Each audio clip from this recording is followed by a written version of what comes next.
So I read a couple of reviews and watched the YouTube videos. People are starting to compare Sony A9 $4,500 camera with the Fuji XT2, which with the grip used to cost $2,000, but now I think they give you a free grip. So about $1,600 for that camera. People starting to compare autofocus and other things in those two cameras. Since I own Fuji XT2, XT20, and Sony A9, and I had owned pretty much most of Fuji and Sony cameras recently. Fuji XT1, XT2, XT1, XT10, X100, X100S, XA1, Sony A7, A7 II, A7R2, A6000, A6300, and now A9. I'd like to talk about Fuji versus Sony here as I'm driving to work. In terms of my qualifications, is the fact that I own or have owned all those cameras make me qualified to render an opinion? I don't know. But I'll just put my thoughts. And of course, my opinion is just my opinion. In terms of autofocus, Fuji XT2 and XT20 have excellent autofocus ability when using mechanical shutter. As long as you keep the action within the central square where you have the phase detect autofocus points. And on Fuji XT2 and XT20, it's 40% of the frame. So it's the largest zone window. It's a square in the middle, and that's where your phase detect autofocus points are. And if you use mechanical shutter and keep the action within that square, your autofocus results will be amazing. Very, very good. Speed would be 8 frames per second with the XT20. With XT2, if you use the grip, it'll be technically 11, but in real life, depending on what lens you use, and those that own XT2 will understand what I'm saying, is because it kind of slows down when focusing. So you probably get around 8 to 11 frames per second with mechanical shutter. With electronic shutter on XT2 and XT20, on both you get 14 frames per second, but the if you want to track with electronic shutter on those cameras, it's pretty much useless. I've tried to track my 5-year-old son running, and the rolling shutter is such that your photographs of people moving, people will be so distorted that you might as well not use it. So as far as I'm concerned, Fuji, for anything that moves, tracking, you need to use mechanical shutter. The first Sony camera, which in my opinion got the electronic shutter right, is A9. I've had my child run toward me, sideways, backways, you name it, different light, and with electronic shutter I saw no rolling shutter, and I really tried, and I couldn't find any.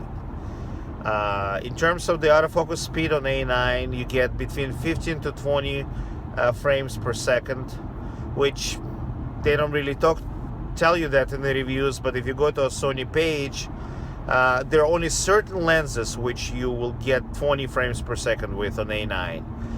The list is there.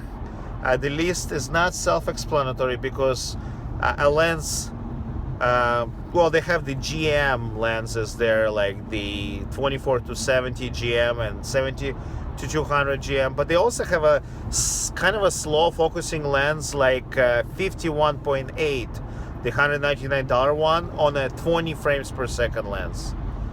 On the other hand, the lens such as 28 2.0, which I own, and it focuses kind of fast, yet that is not on a 20 frames per second list. That's on 15 frames per second list. So check out the list on Sony page to see which one of your lenses do 15, which one of them do 20 frames per second.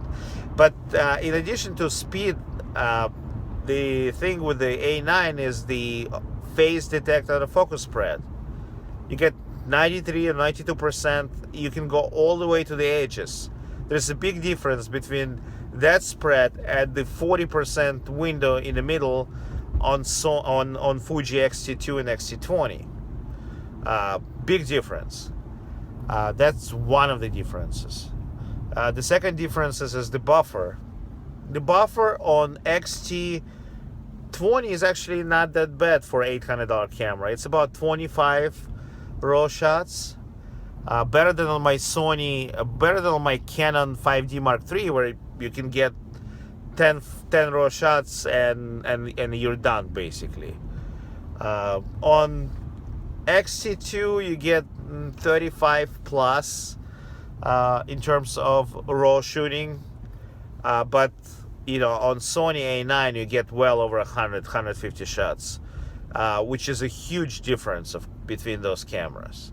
So the two differences in terms of autofocus are A, the spread of phase detection points, 2, the buffer, 3 is phase detection. Now Fuji phase detection, XT2 and XT20 are basically the first cameras that for Fuji the phase detect actually works pretty decently.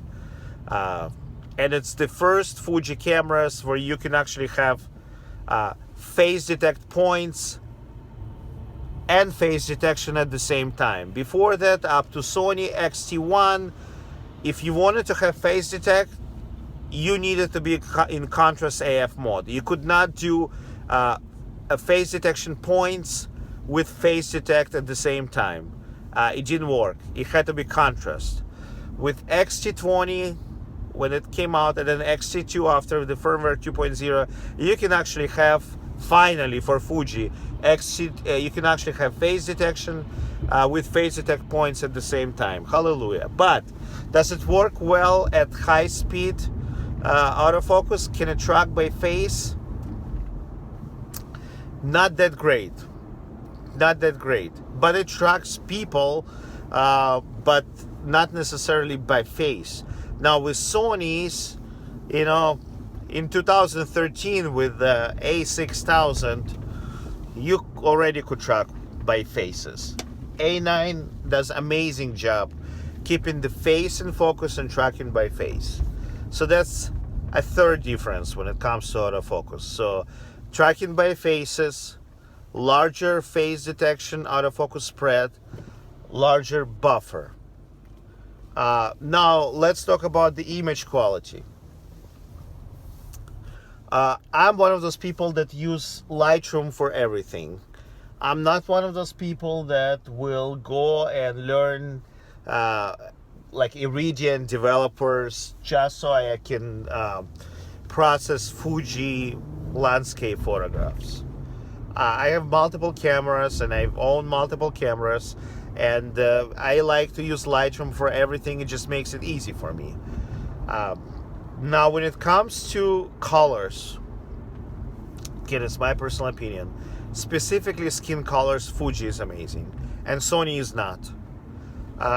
Fuji and Canon are great, Sony is not when it comes to skin tones. And of course I'm gonna see comments, people are gonna say shoot raw and you can fix it in Lightroom and you can make it look similar to Canon with Sony, but you know, you need to spend time on that thing. With a Canon or a Fuji, the skin tones come out great right out of the camera. To my eye, on the Fuji, skin tones are very pleasing, colors are very pleasing. On a Sony, skin colors are okay, they're good if you use flash or if your object is not in a shade, but if your object, a face, is in a shade or in low light, the skin colors are not that great and require additional work. which is true with all Sony cameras starting from A7, all cameras starting from A6000 up.